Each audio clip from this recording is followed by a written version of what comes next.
Okay, welcome to another Mr. C Science Teacher webcast so we can learn something about science. Just a quick reminder about what to do with our flipped learning lesson. Here's a reminder then. Number 1, watch through the video, make some notes. Remember, you can stop it and rewind it as often as you need to. Number 2, when you've finished everything, you've watched it a few times, you know your notes are all made and they're all correct, look over your notes and write a brief summary of everything that you've learned. And then number 3, very important, you must write down some questions to ask. What do you want to know next? What didn't you understand? What do you need clarification of? You must make sure you've got some questions written down. So here we go. Okay, the topic of today's webcast is about the conduction of heat energy. So, at the end of this, everybody should know that solids are good at conducting heat and that metals are especially good at conducting heat energy. I'd like most of you to be able to explain that solids are good conductors because of the strong bonds between the particles. And right at the top, I want you to go for this one. I want you to be able to use the particle model to explain why liquids and gases are bad conductors of heat. So here we go. Here's our solid. This is the picture which I'm sure you're all very used to drawing. Okay, all the little marbles sort of packed together in that regular arrangement. So what do we know about solids? We know solids can't be squashed. And of course, the reason is because these particles are so closely packed together. You can't squash them, there's nowhere for them to go. We also know that solids are strong and they're very hard to break. Now you can't see that from the picture, but there's a reason. Imagine they're all glued together with some strong glue. There's strong forces between the particles. That's why they won't move around, because of the strong forces between the particles. And that makes the whole solid very difficult to break. We also know that solids expand when they're heated. That's why you have to have gaps in railway lines and bridges. And the reason behind that, again, it's difficult to see from the picture, is because the particles are vibrating. I'm going to take you to a simulation to see if we can explain that.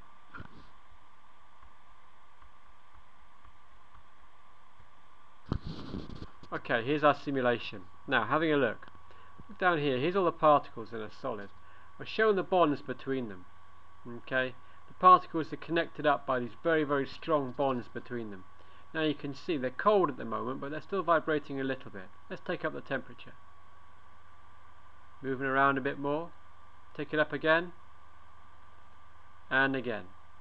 So we can see the hotter the solid is, the more energy the particles have got, and they vibrate more. They push each other backwards and forwards, connected up by these strong bonds. They're bouncing around a little bit. They might even expand a bit because they're stretching the bonds, but they're still connected together by those very strong bonds.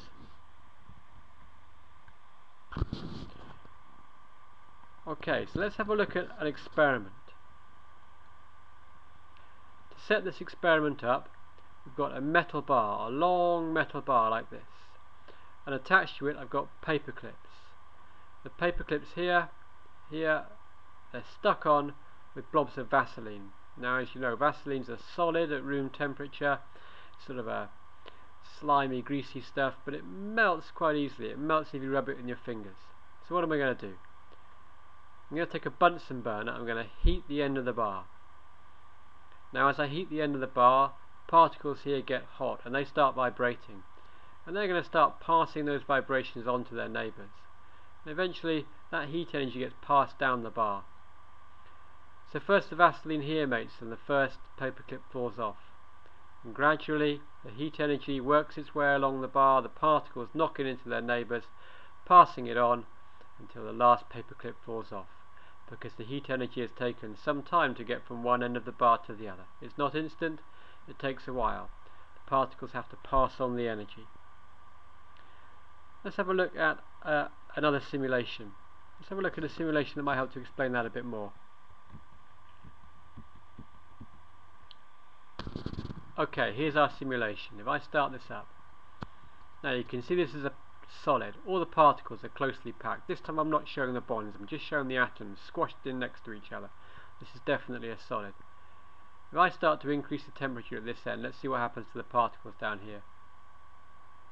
Now these particles are starting to vibrate faster, but these ones still haven't.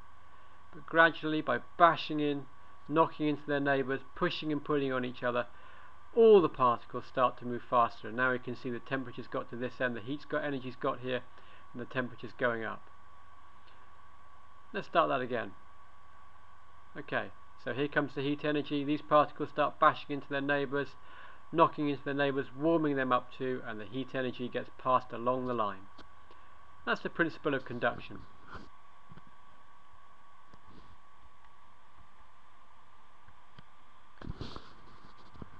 Okay, quick summary. Conduction happens really well in solids. If you're a good conductor, that means the heat energy can flow through you easily, and heat energy always moves from hot to cold. Now, back thinking about our objectives, we said metals were particularly good. Let's try and find out why. Okay, here's an example of a metal. Now I'm showing here the atoms, the metal atoms. Okay, they're the big brown, big grey blobs. Now all solids would have all these atoms packed in close like this, linked up by strong bonds. But metals have got something else special. It's these things here. Metals have what are known as free electrons. These are electrons which are not very tightly bound to their atoms, so they're free to move from one atom to the next. They can move between the atoms. Most solids, the electrons can't do that. They're too tightly held onto by their atoms. Let's see what happens if I put some heat in. So if I heated up this end of the bar here, made this end hot, let's see what the electrons would do. Okay, now you can see, because the electrons are free to move between the atoms, from one atom to the next, moving along, those electrons are moving around and they're taking energy with them. They're taking the heat energy with them through the atoms. So as well as the atoms doing their vibration, which I'm not showing here, we also have free electrons helping to conduct in a metal. So it's these free electrons which are the key to metals being even better than other solids at conducting heat energy. Let's have a quick comparison between solids and liquids and gases. Now, what do we know for solids? Distance between the particles, touching. Forces between the particles, strong. They can push and pull at each other. Motion of the particles, vibrating. So that's why solids are such good conductors. Let's look at liquids and gases. First, the gas. The distance between the particles is very, very big. What about the forces? Gas particles are free to move around. There's no forces between them. It means they can't push and pull on their neighbours. They might bump into them occasionally, but the gaps are very, very big, so that's not that often.